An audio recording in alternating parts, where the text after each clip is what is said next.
Olá, eu sou Matheus Antônio, eu estudo comunicação social, publicidade e propaganda na UENG, eu tenho 22 anos. Eu vou me formar em março de 2022, daqui a um mês. O título da minha monografia é A Recepção e o Consumo de Publicidade Digital, o merchandising editorial nas produções originais Netflix. O tema dessa pesquisa ele surge para mim no quinto período do curso, numa matéria de gestão de negócios ministrada pela professora Janaína Visibelli, que acarretou na produção de um artigo que foi apresentado no Intercom acerca das mídias tradicionais em contraposição às novas mídias do streaming de vídeo e o Ibope em relação a elas, né? A relevância e a audiência que elas possuem. A partir de algumas indagações que foram feitas na própria discussão acerca do trabalho na Intercom, eu passei a prestar mais atenção em como é que essas plataformas não se utilizam somente da assinatura mensal como uma forma de sustento, partindo aí para o uso da merchandising, dos anúncios dentro dos próprios filmes. E como uma pessoa que gosta muito de assistir séries e filmes, a Netflix também é uma das plataformas mais utilizadas, a escolha aí de falar exclusivamente sobre as produções originais Netflix. Uma vez que, né, observando que a Netflix faz o merchandising editorial, as publicidades nos filmes e nas séries, eles ainda se anunciavam como uma plataforma sem publicidade, ou seja, a própria plataforma não queria reconhecer que a ação de merchandising editorial era publicidade. E nessa medida, a relevância desse trabalho ele se fez na questão de analisar principalmente não a visão do publicitário acerca das ações de merchandising da Netflix, mas eu me interessei em investigar qual eram os sentidos que os próprios sujeitos estavam querendo construir, estavam construindo sobre essas marcas e sobre o próprio filme. Tomando em consideração que era antiético ou não transparente as ações de publicidade, porque ao falar que não faz publicidade, mas fazer dentro dos filmes, a Netflix não estaria respeitando o princípio da transparência publicitária. Só que eu gostaria de investigar exatamente se ela estava corrompendo esse princípio da transparência na visão dos próprios sujeitos. Então, olhar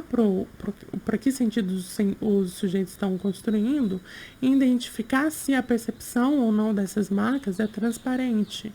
E também alavancar nos próprios sujeitos os sentidos que eles têm em relação à transparência da plataforma acerca das ações de merchandising e também a interrupção que essas publicidades geram no filme. Para isso, a gente desenvolveu, nesse um ano de projeto, de estudo, primeiro projeto, né, de requerimento de curso, que contavam com a metodologia que seria utilizada no trabalho, que é um estudo de recepção, com base na teoria do Jean Martin e da Maria Macola Lopes,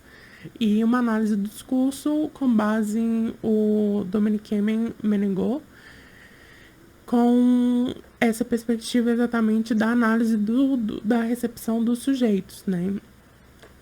Eu também desenvolvi no requisito de projeto o corpo teórico acerca dessa discussão do merchandising e da publicidade, em que níveis a gente poderia chamar o merchandising de publicidade, como, na verdade, tudo era um discurso publicitário, afinal.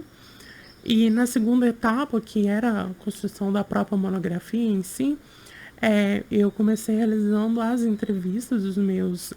participantes, questionando, né, todas essas questões, as marcas que estão presentes no filme, se eles conseguiam lembrar ou não,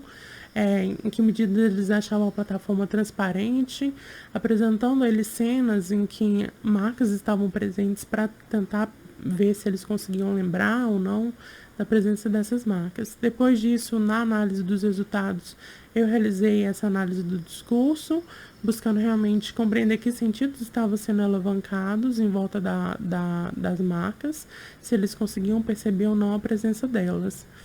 E numa etapa assim, posterior, questionar também em que medida eles sentiam que a plataforma interrompia ou não o filme. ou que a plataforma Netflix era transparente ou não. E dos resultados obtidos, a gente pôde perceber muito que, principalmente, né, fazendo essa análise do discurso, que era difícil afirmar com toda certeza que a plataforma não estava claro, que era transparente a presença das marcas, porque muitos dos sujeitos conseguiram identificar múltiplas marcas, apesar deles não identificarem todas as marcas presentes no filme. E o que deixou um questionamento maior do que em que medida, né, a plataforma está sendo antiética ao fazer a publicidade sem avisar os sujeitos, mas que os sujeitos conseguem identificar parcialmente essa ação do merchandising sendo utilizados no filme e que, em certa medida, eles preferem que seja dessa forma porque a gente vive um momento de cansaço publicitário a qual os indivíduos não querem ser interrompidos pela publicidade. Então, a gente observa, assim, pelas respostas, principalmente em que o sujeito, ele, tipo assim, não se incomoda, porque muitas vezes a marca está em segundo plano, e para ele, o fato da marca estar em segundo plano é melhor do que ela estivesse interrompendo o filme. Então, esse sentido de interrupção para ele só se dá na medida de uma construção de um intervalo comercial, por exemplo. Se o sujeito, o personagem do filme para falar sobre a marca. E como isso não aconteceu em múltiplas cenas, para eles não se categorizavam como uma interrupção. A Netflix, para eles, era uma plataforma que não estava sendo transparente em relação dela fazer o merchandising, mas que era transparente a ação do merchandising para eles. Então existia essa contradição de que assim, a plataforma em si ela não é transparente, mas os sujeitos conseguiam perceber como transparente a intenção dela de se anunciar marcas. Eu concluo por aqui, muito obrigada pelo poder participar, um abraço.